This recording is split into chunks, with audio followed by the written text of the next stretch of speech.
Bueno, pues vamos allá, ya que estamos aquí. Y empezamos tema 1 y bueno, básicamente vamos a profundizar, ¿vale? Porque la mayoría de cosas ya las tenéis ubicadas, las conocéis, porque las fuimos hablando en el curso a lo largo de desarrollo 1. Entonces vamos a ver las dos grandes teorías que tenemos del desarrollo, que ya nos suenan y ya conocemos, la de Piaget y la de Vygotsky. Entonces, a lo largo de el tema vamos a adentrarnos en conceptos piagetanos, ¿vale? En conceptos vygotskianos, y luego vamos a intentar descubrir o matizar las cosas que unen y las cosas que separan a Piaget y a Vygotsky. Durante mucho tiempo se dijo que eran opuestos, que no tenían nada que ver y tal, pero pasados los años pues se han descubierto que pues ahí tenemos ciertas convergencias, también divergencias, ¿vale?, entre una teoría y la otra. Entonces, ambas son grandes teorías de la evolución, de la psicología de la evolutiva y de la psicología del desarrollo. Son de las dos líneas más influyentes porque, como os decíamos el curso pasado, son las dos grandes líneas. Recordad que a partir de esas dos grandes teorías no ha habido grandes teorías, han sido pequeños modelos que van pues hablándonos de unos temas, de otros, pero nadie se ha atrevido con una gran teoría del desarrollo. Y pues nada, tienen ese fondo de paradigmas, ¿vale? Porque han dado o han aportado grandes cosas al tema, al desarrollo y a la comunidad científica que estudiaba el desarrollo.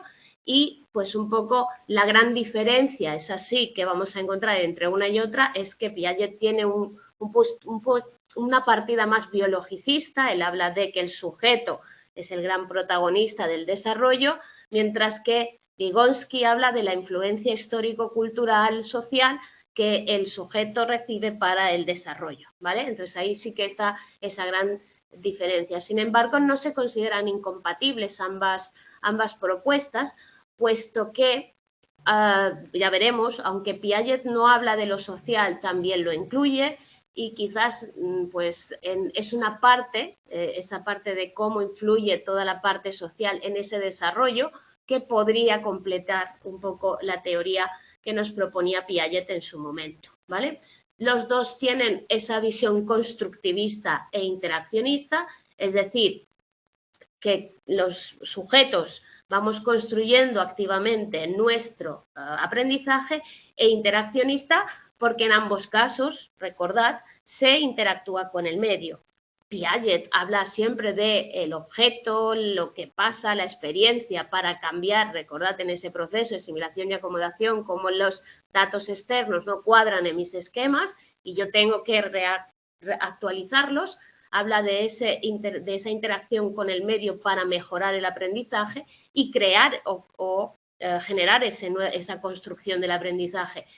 Vygotsky se centra más en lo social, lo cultural, etcétera. No tenemos que olvidar que Piaget no quiere decir que parte de ese objeto que él llama objeto no pueda ser también una interacción con otras personas, con los seres humanos o con lo social, ¿vale? Por lo tanto, ahí tenemos pues esas partes en común. Luego es verdad que Piaget parte más del organismo vivo, de esa interacción con el medio como seres naturales, biológicos, y parte de esa teoría toda biologicista, y habla del desarrollo como algo que se produce en el medio natural a nivel de cualquier especie, ¿vale? Mientras que Vygotsky sí que dice, no, mira, aquí estamos hablando de todas esas relaciones que mantenemos, la influencia de esa cultura y de esa sociedad en la cual nosotros hemos nacido, y a partir de ella ya vamos a interiorizando, adquiriendo conocimientos, aprendiendo cosas, etcétera, ¿vale? Por lo tanto, las diferencias es esa manera en que los influjos de esos factores sociales van a intervenir. Para Piaget va a ser más en esos procesos más internos del desarrollo, mientras que para Vygotsky va a ser más todo lo social que va a dar un desarrollo interno individual, ¿vale? Y ahí también pues tienen esa gran diferencia que nosotros ya conocíamos. Así es que nos metemos con el tema de Piaget. Piaget, sabéis que hizo la teoría del desarrollo cognitivo más elaborada, sistematizada, compleja que hayamos tenido y que sigamos teniendo, ¿vale? Por lo tanto, fue y tiene todavía hoy en día una gran influencia en cuanto a todo el marco de la psicología evolutiva, puesto que intentaba explicar cómo conocemos, ¿no? A él le interesaba esa epistemología genética, es decir, cuál es el conocimiento y cómo se genera ese conocimiento. Y, por tanto, él se plantea una serie de preguntas, ¿no? ¿Qué es el conocimiento? Primero, ¿qué significa conocer? Luego, también habla de cómo se desarrolla ese conocimiento, es decir, a lo largo de los años, cómo esos seres que nacemos incapaces, sin fuerza, sin ninguna habilidad más que los reflejillos, aquellos que acordaos de la fase inicial, que vamos creando todo un mundo y vamos aprendiendo todo lo que pasa y generando todo nuestro conocimiento de ese mundo y a partir de él pues todas las estructuras que vamos viendo. También se plantea pues esa parte biológica, como hemos dicho. Él habla de esa adaptación de los organismos partiendo de que igual se produce pues ese desarrollo biológico. El ser humano va pues cambiando, lo sabemos, ¿no?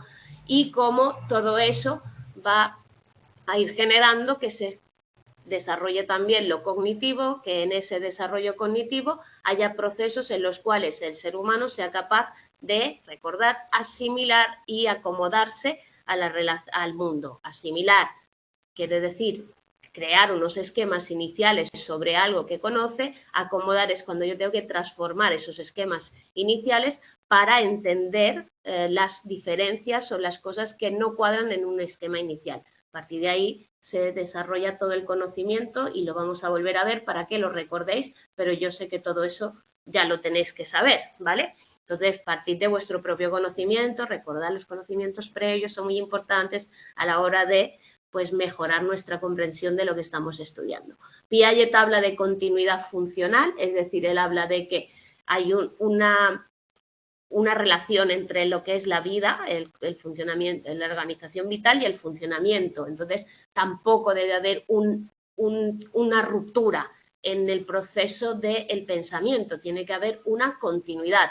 Es decir, de la fase sensoriomotriz, aquella primera que va de los 0 a los 2 años, donde estamos toqueteando, asimilando que las cosas existen fuera de nosotros y tal, pasamos a otra, pero que en ese proceso no hay no es discontinuo, se sigue, ¿no? Mejorando y actualizando o creando nuevas capacidades, ¿vale? Por lo tanto, de unos vienen otros, de la biología previa surgen las nuevas aptitudes, pues del pensamiento previo surgen nuevos. Ahí estaríamos también en cuanto al incremento de conocimientos. Paso de un conocimiento peor, más pobre, a otro más rico, a partir de pues esa capacidad, como hemos dicho, de esos esquemas mentales vayan adquiriendo, pues a partir de la acomodación, nuevas informaciones y se adapten a ellas y mejoremos nuestra capacidad para afrontar todo ese conocimiento. De ahí que se llame su teoría el constructivismo interaccionista, es decir, hablamos de que venimos de una época antes de Piaget donde estaba o primaba las propuestas empiristas y nazistas. Empirismo, recordad, solo conocemos una copia de lo que es, o sea, del objeto. Los innatistas hablaban de que todas esas estructuras ya vienen preestablecidas y que solo se van pues despertando en un momento dado, ¿vale? Y ambas dos conciben al sujeto como algo pasivo, como si estuviera esperando. Vienen los empiristas a que le venga el conocimiento, vienen los otros a que se despierte, digamos que la bombillita, ¿no? Por lo tanto, él dice que no, que el ser humano no es una máquina pasiva de esperar, sino que él habla de que para nosotros crear nuevos conocimientos lo más importante es esa novedad, esa distinción, esa nueva aportación de información. De manera que estamos hablando de que a partir de lo que yo sé, cuando incorporo algo nuevo, estableceré nuevas estructuras capaces de comprender ese nuevo conocimiento que me va llegando. Por lo tanto, para él, para Piaget, ni las estructuras ya vienen preformadas, es decir, va en contra de lo innatista, no están ahí, ni son una copia de lo que hay fuera, sino que se generan a partir de lo que hay fuera, pero las construye el sujeto, por tanto, las puede construir a su manera, ¿vale? Cada conocimiento y cada tal. Ahí viene ese entender una naturaleza creadora del conocimiento. El sujeto va a conocer algo a su manera, ¿vale? Y va a transformarlo y a generar pues sus propios esquemas en cuanto a cualquier realidad que pues se vaya encontrando a lo largo de su desarrollo, ¿sí? Bueno, si tenéis alguna duda, sabéis que me las podéis preguntar, ¿vale? Entonces ahí vamos. ¿Cómo conozco? ¿Cómo genero ese conocimiento? Pues a partir de mi interacción con los objetos. Niño empezaba a recordar con un reflejo, por ejemplo, de succión, ¿vale? O el sujeto de presión, aquel que apretaba, entonces va generando, pues, ir reconociendo cosas nuevas.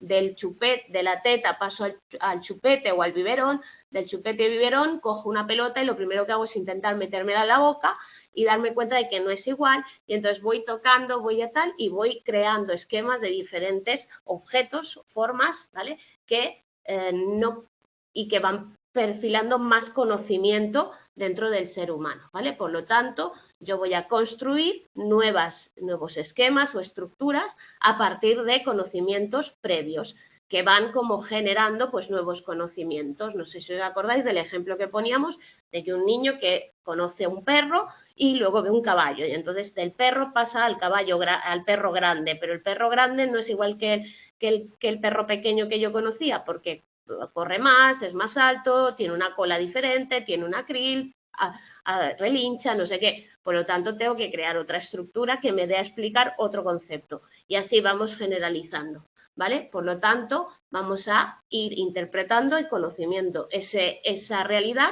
y a partir de él creando diferentes estructuras o maneras de entender, ¿vale? Recordamos que para Piaget hablamos del modelo biológico, por lo tanto, todo el crecimiento intelectual es igual que el crecimiento biológico, se va generando, ¿vale? Y por tanto, para él hay dos principios, uno que sea coherente desde un punto de vista interno y ajustado al medio, al externo. Por lo tanto, primero están mis esquemas, que es lo interno, y luego el mundo externo, que me va a proporcionar información para reajustar mis esquemas, ¿vale? Por ahí entran esos dos conceptos de los que siempre hablamos, asimilación, adaptación, ¿no? Yo conozco el medio externo, he creado un esquema interno a partir de ese medio externo, pero es que de repente me viene otra información externa que no me cuadra con ese esquema. Por lo tanto, tengo que realizar un ajuste para poder comprender ese nuevo o esa nueva realidad que me aparece delante. Y luego toda esa organización que es mi propia reestructuración en la cual yo voy a reorganizar mis esquemas para asimilar o para que estén adaptados, perdón, a esos nuevos contenidos. Esto lo tenemos que tener claro del otro. Y uno de los grandes de las grandes aportaciones de Piaget es que él cree que para que todo esto se produzca, la asimilación y la acomodación y tal, es muy importante entender que los seres vivos son sistemas autorregulados. Eso quiere decir que son capaces de mantener sus estructuras, recuperarlas, restablecerlas, rehacer, y por tanto hay esa tendencia a buscar un equilibrio, una organización estructural que nos permita entender la realidad, pero a la vez, como esa realidad nos hace modificarla y nos enseña que es muy diferente, muy variable y que tiene muchas cosas, nos va a hacer pues restablecer el equilibrio. Por lo tanto, autorregularnos para volver al equilibrio del conocimiento. Cuando alguien me plantea un concepto, una cosa que yo no sé, cuando veo al caballo, se me genera un desequilibrio en mi concepto de perro, porque yo veo otra cosa, no es exactamente, pero en la de esto.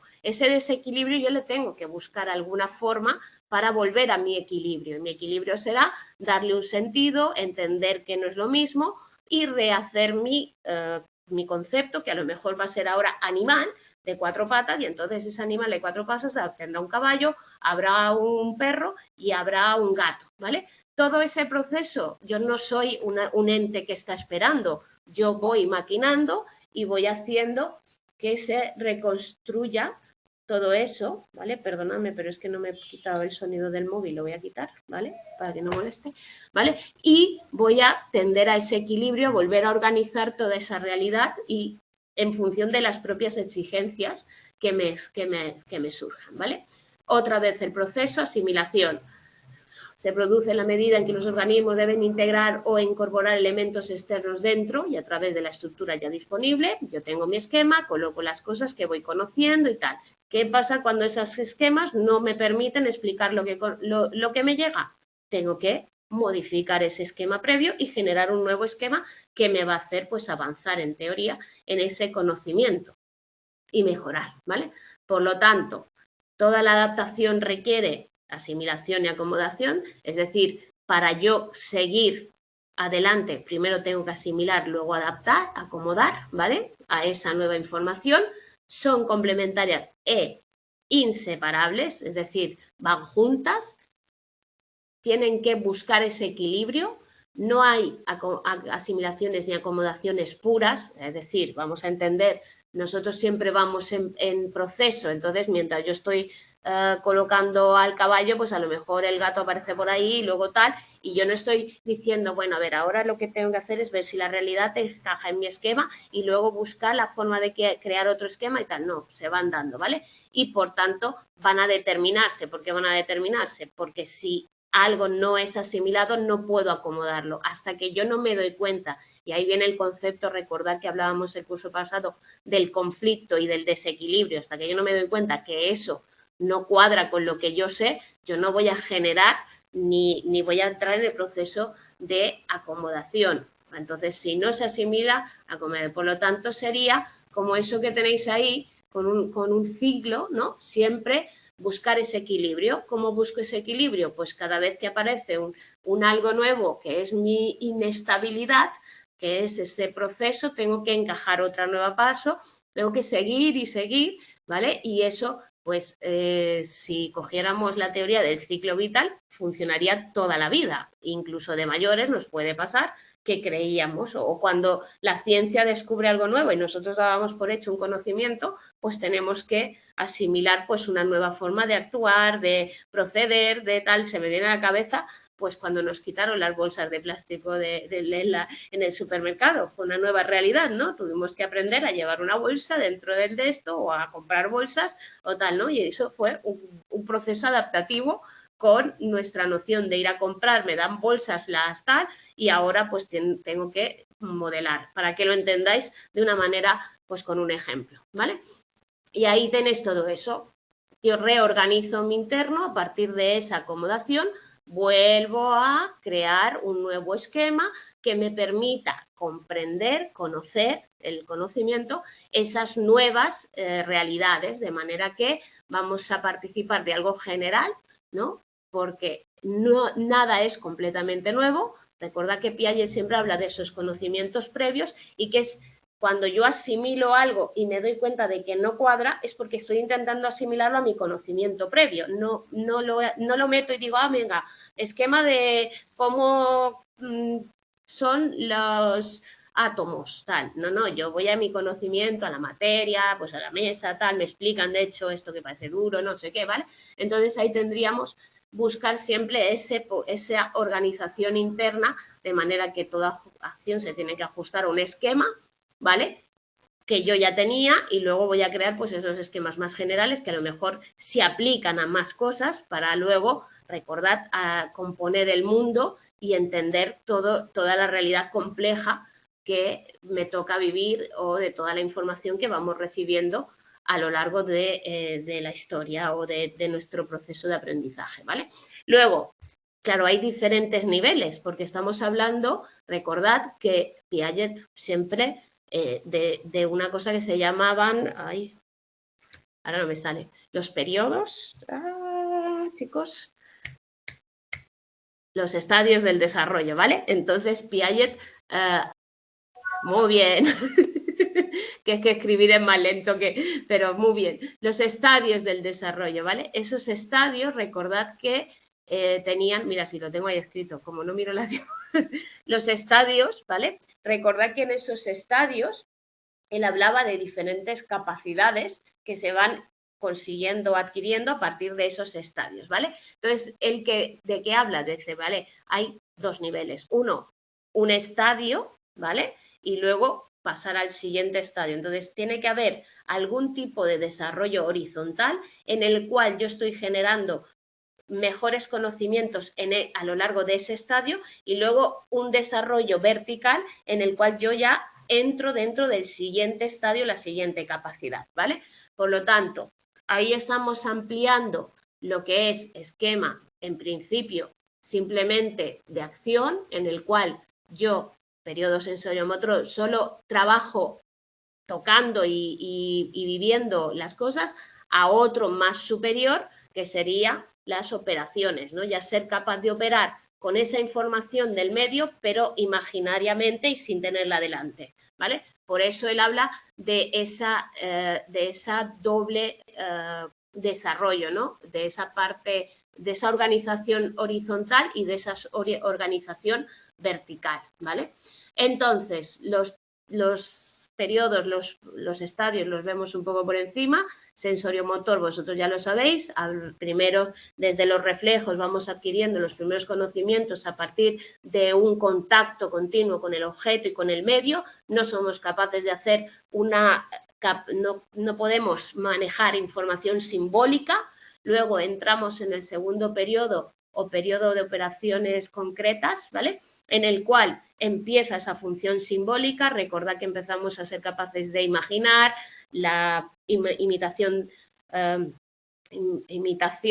diferida, perdón, que ya estoy recordando algo, la imitación diferida es el primer grande el lenguaje, que también es muy importante, y todo eso va a permitir pues que vayamos operando con esa información, a pesar de todavía ser muy dependiente del ambiente y de la realidad, pero ya tenemos esa capacidad. Ahí ya estaríamos hablando de esquemas de acción interiorizados, donde yo ya puedo trabajar mentalmente, y la reversibilidad, acordaros aquel de esto, de que yo puedo entender que las cosas pueden volver a donde estaban y se cambian y tal, ¿vale? Y ahí entra todo el concepto de la invariante cognitiva, esa parte del desarrollo cognitivo consistente en ir descubriendo los elementos que mantienen en las situaciones y objetos que son transformaciones y tal. Es decir, ya hay cosas que no se modifican.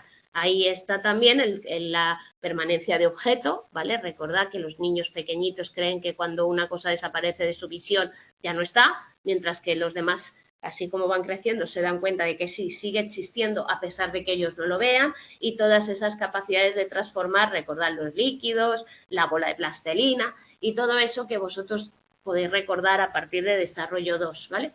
Y luego viene la siguiente y última fase para Piaget, que es la de operaciones formales, donde ya somos capaces de abstraernos e incluso sacar conclusiones que no existen, ¿vale? Entramos en el razonamiento proposicional y en el método hipotético deductivo, donde nosotros ya podemos crear todo lo que queramos e incluso utilizar lo que él llama la lógica científica, porque para Piaget el pensamiento formal está dentro de lo que él conoce como la lógica científica. Yo os he añadido ahí una diapositiva de esas operaciones que salen por los libros, identidad, negación, reciprocidad y correlatividad, y las 16 combinaciones. Esto está en gris porque no es del libro, ¿vale? Entonces ahí están las 16 combinaciones de la lógica formal.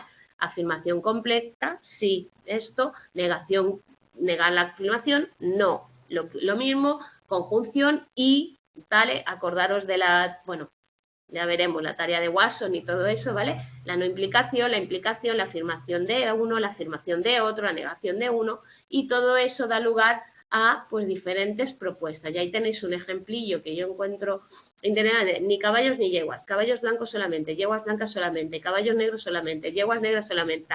Serían diferentes proposiciones de lógica que podemos hacer a partir de todas esas 16 combinaciones que veíamos en cuanto a una realidad, ¿vale? Y eso sería para Piaget el verdadero pensamiento formal, que yo me puedo imaginar lo que me dé la gana, básicamente, sin tener que estar ahí, incluso hipotetizar sobre cosas, ¿vale?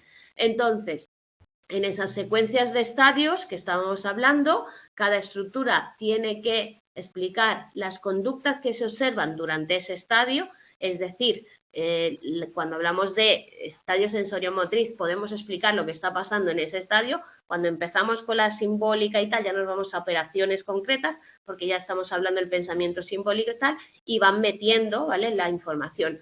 Cada nueva estructura viene de la antigua, pero la ventaja, es decir, ser capaz de razonar o de ejercitar los reflejos da lugar a que podamos después ejercitar esa mente, y la capacidad de operar con esa mente, operaciones concretas, va antes de la capacidad de operar con cosas más allá de lo que realmente existe, que es el formal, ¿vale? Por lo tanto, para Piaget, los estadios son universales, de orden constante de sucesión, no nos podemos saltar ningún estadio y tal. Sí, recordad, porque también se le critica, que las edades en las cuales se producen esos cambios o en esos estadios puede variar, pero Piaget ya lo reconocía y es una de las grandes críticas que se le han hecho, las edades que él pone a cada estadio evolutivo, ¿vale? Por eso las conductas de los individuos en cada estadio poseen unas determinadas características que las permite identificar de las anteriores. Si un niño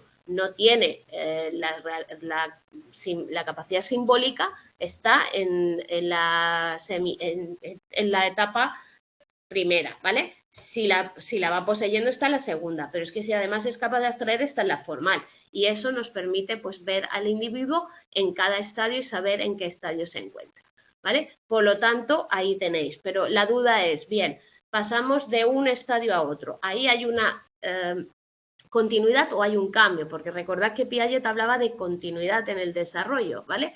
Entonces, ahora estamos hablando del paso de un estadio a otro. Antes hablábamos de los estadios en horizontal, ahora hablamos del paso de un estadio a otro. Entonces, para él, ese paso de un estadio a otro es precisamente una propiedad evolutiva, vamos madurando, vamos creciendo, van pasando, y por tanto se refiere a una transición entre sus estructuras. Cambiamos de una a la siguiente a través del tiempo. Para él, ya hemos dicho, son universales, ¿vale? Y su sucesión siempre es la misma, ¿vale? Para él, en cada estadio se van produciendo asimilaciones, bueno, desequilibrios, asimilaciones y acomodaciones, bueno, ¿vale? Y el proceso es, ¿cuándo saltamos al siguiente estadio? Pues para Piaget saltamos al siguiente estadio cuando la asimilación y la adaptación es tan alta, hay que dar un cambio tan cualitativo que no cuadra dentro de lo que estamos teniendo en ese estadio, y por tanto se da un paso más y se pasa al siguiente cambio, ¿vale? Entonces esa sería la capacidad evolutiva en la cual hay ese cambio tan brusco o tan diferencial de estadios, ¿vale? Siempre hablamos de la equilibración, hablamos de ese proceso de equilibrar nuestro conocimiento, asimilación, adaptación y tal, y él habla de factores que intervienen. Uno es la autorregulación, ¿vale?, que es uno de los importantes, y dos más son la maduración y la experiencia. Evidentemente, si Piaget propone una teoría biologicista, no puede pensar que no tiene nada que ver con el desarrollo madurativo del propio sistema cerebral o el neurológico, como lo queráis llamar, ¿vale?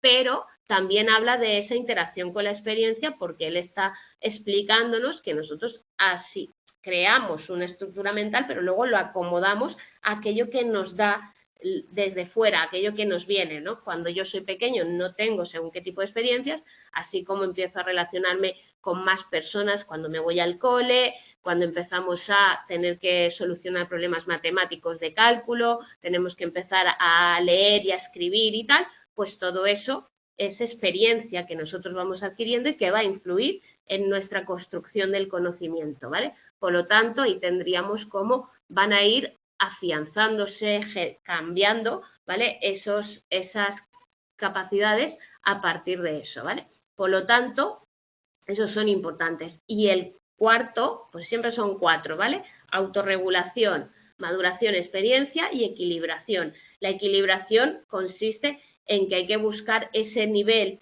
de equilibrio donde yo sea capaz de entender lo que me viene de fuera, comprender y pues generar. Entonces el equilibrio para él es importante porque al final nosotros siempre buscamos explicar lo que pasa afuera, entender lo que pasa afuera y por tanto nosotros vamos autorregulando y intentando adaptarnos a lo que vamos conociendo, a las situaciones en las que nos vamos viendo expuestos, esa experiencia, ¿no? Y tal. Y por tanto tendríamos siempre esa tendencia a buscar un equilibrio, como con la adaptación y la organización de nuestro sistema, intentando entender todo lo que pasa fuera del de esto. Por lo tanto, volvemos a ese proceso en el cual coordinamos todos los factores, la maduración, la experiencia, la física, la social. Veis como ya empezamos a hablar de lo social y no lo hemos hablado nunca. Ahí también entra lo social, ¿vale? De manera dinámica, ¿vale? Porque entramos de una estabilidad, yo ahora tengo toda mi realidad asimilada, todos mis esquemas cuadran con lo que voy viendo y tal, a un desequilibrio, ostras, ¿y esto qué es? ¿Y de dónde me sale? ¿Cómo es tal? Y entonces paso a inestabilidad y a partir de ahí generar un nuevo esquema, adaptarme a esa nueva realidad y buscar mi nuevo esquema, ¿vale?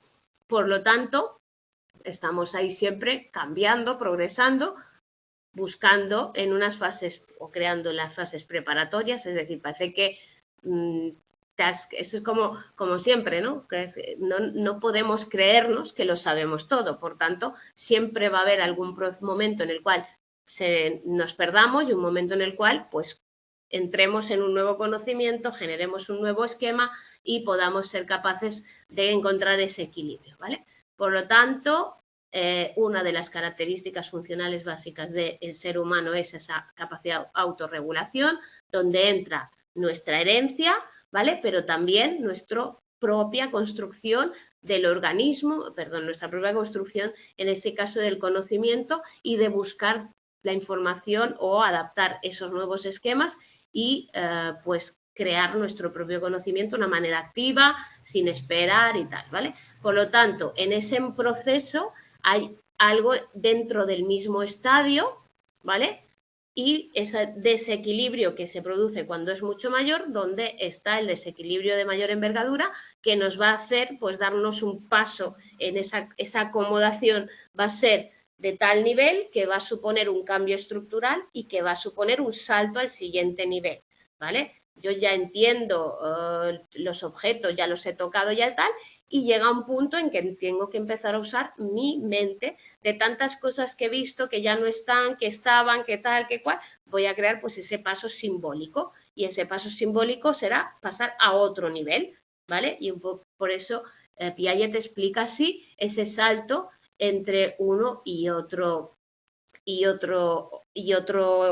estadio, ¿vale?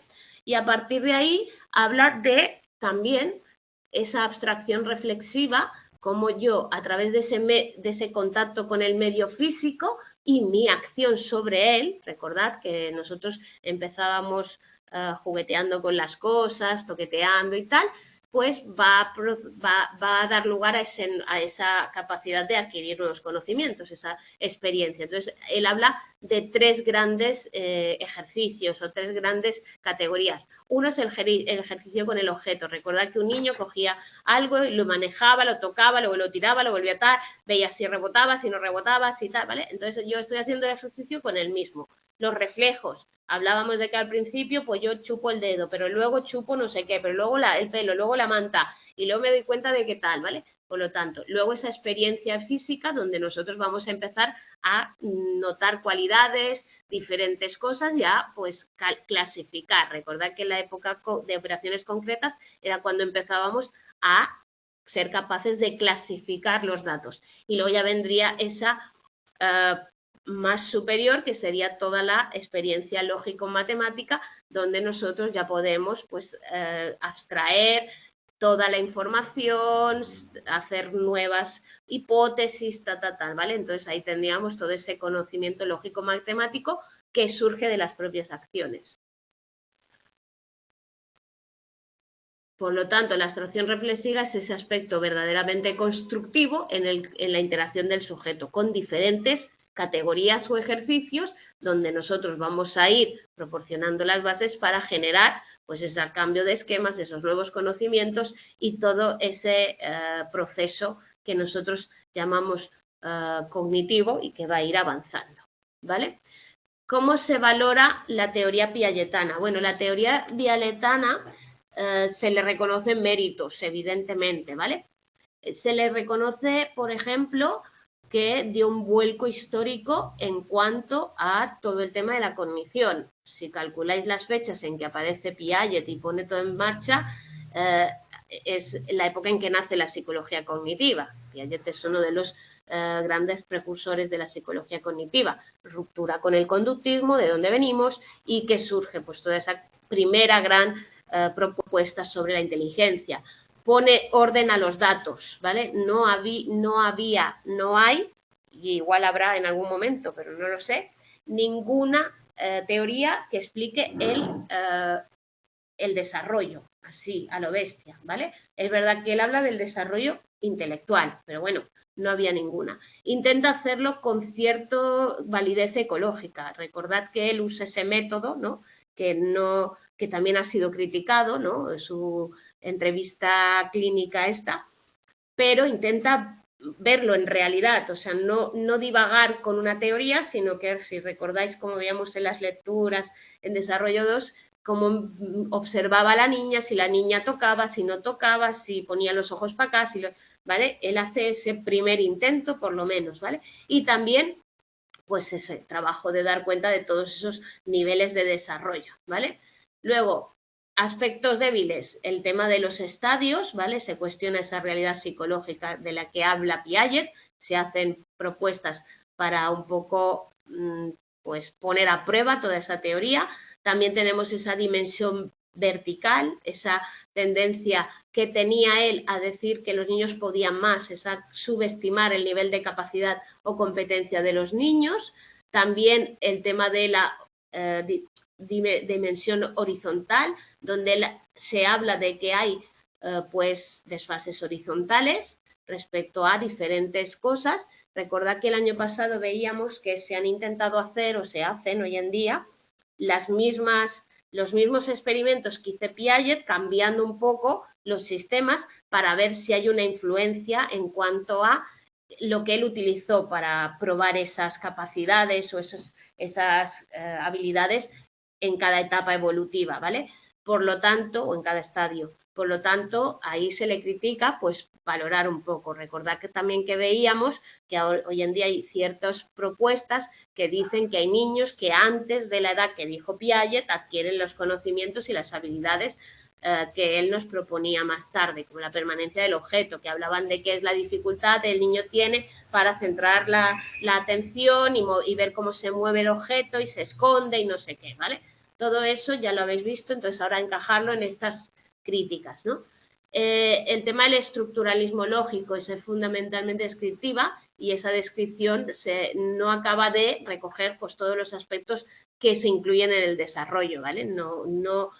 No abarca más allá de todo lo intelectual. También la competencia y actuación, eso es la diferencia entre lo que yo soy capaz de hacer y lo que realmente hago. Y ahí estaría pues la diferencia entre sujetos, es decir, yo puedo ser muy bueno en algo, en una parte, en mi fase evolutiva, pero no tener la otra adquirida. Yo recuerdo ahí que cuando nosotros trabajamos en desarrollo, siempre tenemos que tener el concepto de que los niños no son maquinitas que aprenden a hablar la primera palabra el mismo día, desarrollan tal cual. Estamos hablando de estadios y estamos hablando de épocas evolutivas, dentro de las cuales la mayor parte de los niños pueden realizar según qué tareas. También habrá algunas pues que costará más y que las harán más tarde, ¿no? Como un niño con síndrome de Down generalmente adquirirá el lenguaje más tarde que cualquier otro niño. Dale toda la estimulación que quiera y tal, le va a costar un poquito más, ¿vale? Entonces hay que también entender esa diversidad o esa diferencia.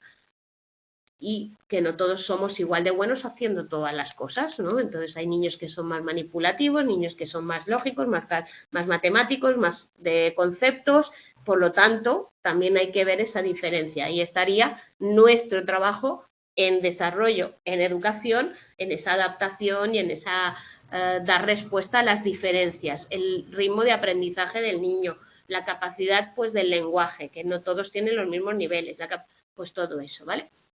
Luego, ahí está una de las grandes disputas con Vygotsky, el papel del lenguaje y los factores sociales. Piaget reconoce reiteradamente la importancia de la expresión de la experiencia social como parte de ese mundo objeto que él llama y el mundo natural, no lo define exactamente, y también él habla del lenguaje. Lo que pasa es que ahí es donde entra un poco en contradicción con el lenguaje que utiliza Vygotsky por la concepción del lenguaje egocéntrico, ¿vale? Que para Piaget es un diálogo interno que tiene el niño antes, mientras que para Piaget, Vygotsky luego va a ser una interiorización de un lenguaje, ¿vale? Social.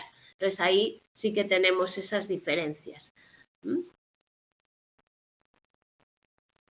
Y luego, más críticas que no son justas o ajustadas, como dice ahí, son que no consideren, que digan que no hablo de lenguaje y lo social o que no lo tenga en cuenta.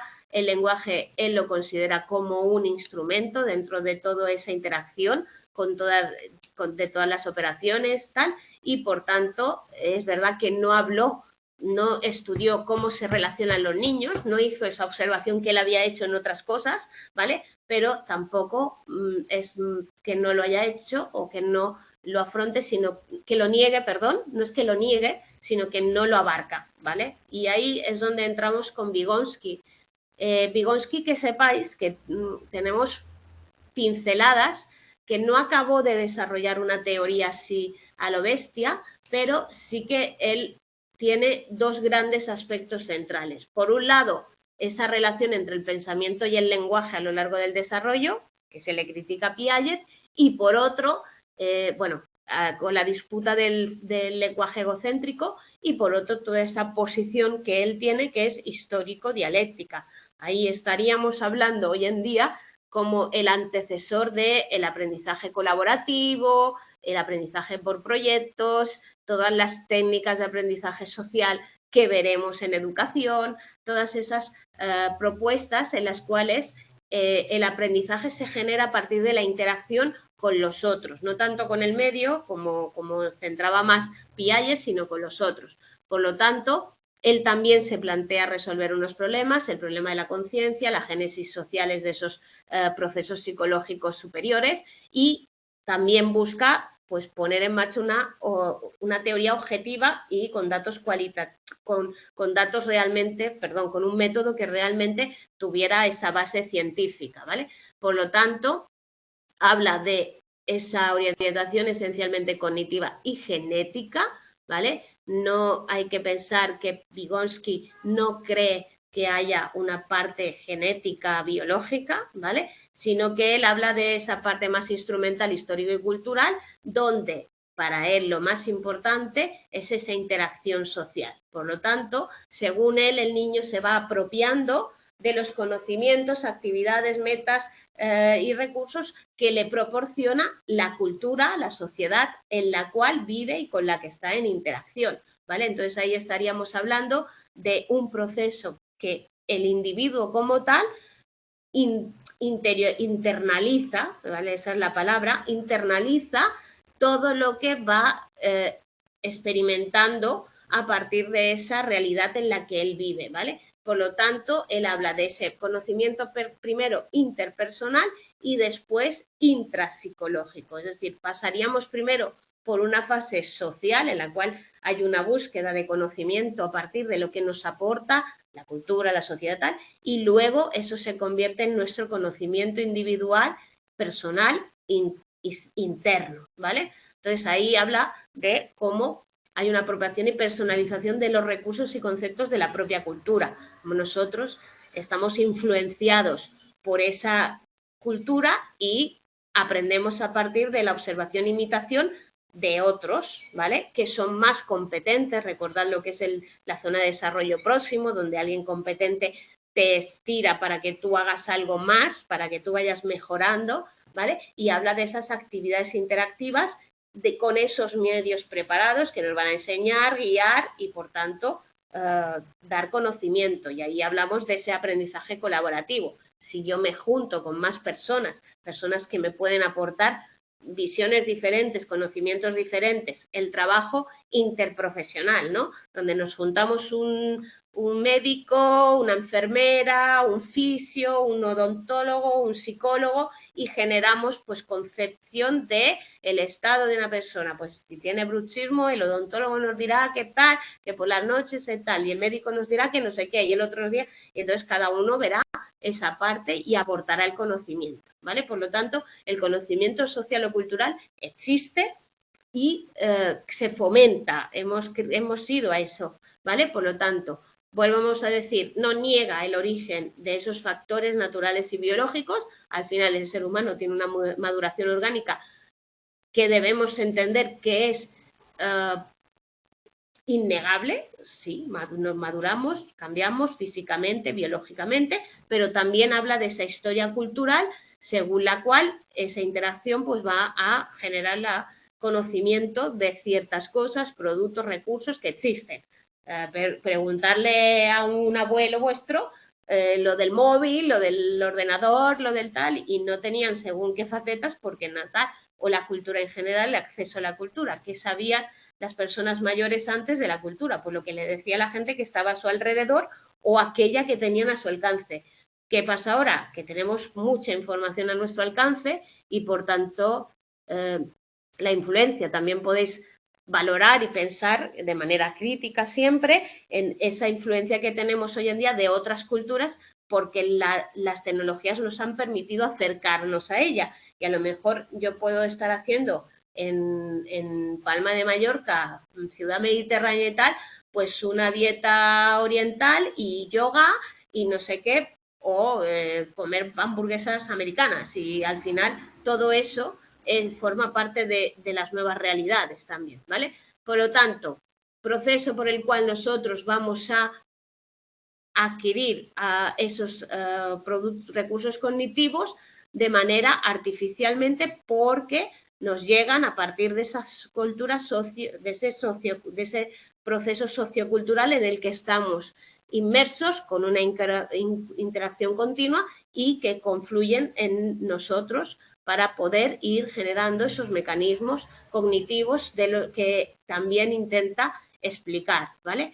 Por eso hay una adaptación de forma simple o pasiva, donde yo voy adquiriendo esa información que se me va dando en forma de señales, por eso la llama función señalizadora, ¿vale? A través del conocimiento nosotros vamos a generar esos nexos naturales, ¿vale? Para responder adecuadamente a algo. Estamos hablando de un asociacionismo en este punto más simple, ¿vale? Pero luego vamos a ir a otro nivel más complejo. Sí, yo he aprendido de mis papás y mis mamás cuando yo era pequeña cómo se hacían las cosas por asociación, pero luego yo ya me voy a ir a esa función de significación más compleja y más desarrollada, donde yo ya voy a crear esos nexos, ¿vale? Entonces estaríamos viendo a un niño pequeño que recibe lo que le dan y va tal, a un niño más mayor donde ya pues busca esa explicación o intenta entender por qué esto, por qué aquello, tal, ¿vale? De manera que todo eso va haciendo. Y luego surge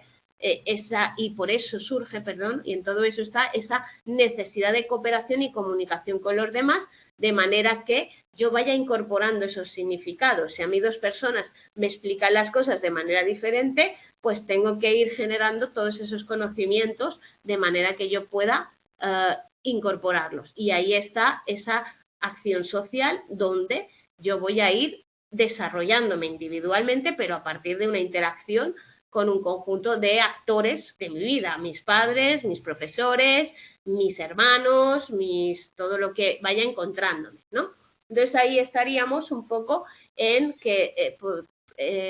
en esa actividad instrumental o condición mediadora, ¿no? Que es la interacción social. La interacción social es la que me da a mí la información, la que me dice lo que es importante culturalmente, o sea, qué es importante, qué no, y por tanto me va a aportar y me va a permitir, pues por eso actúa de mediadora entre el mundo y lo que yo voy a incorporar.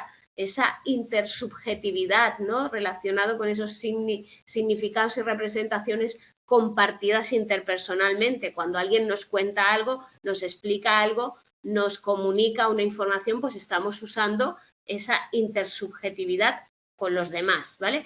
Ahí estarían los instrumentos materiales para transformar el medio, qué uso para hacer las cosas, los recursos y estrategias cognitivos, que ya serían mis recursos, instrumentos simbólicos que yo voy a conseguir ir generando a partir de esa interacción con el mundo social y que me va a funcionar. Por lo tanto, ¿qué pasa?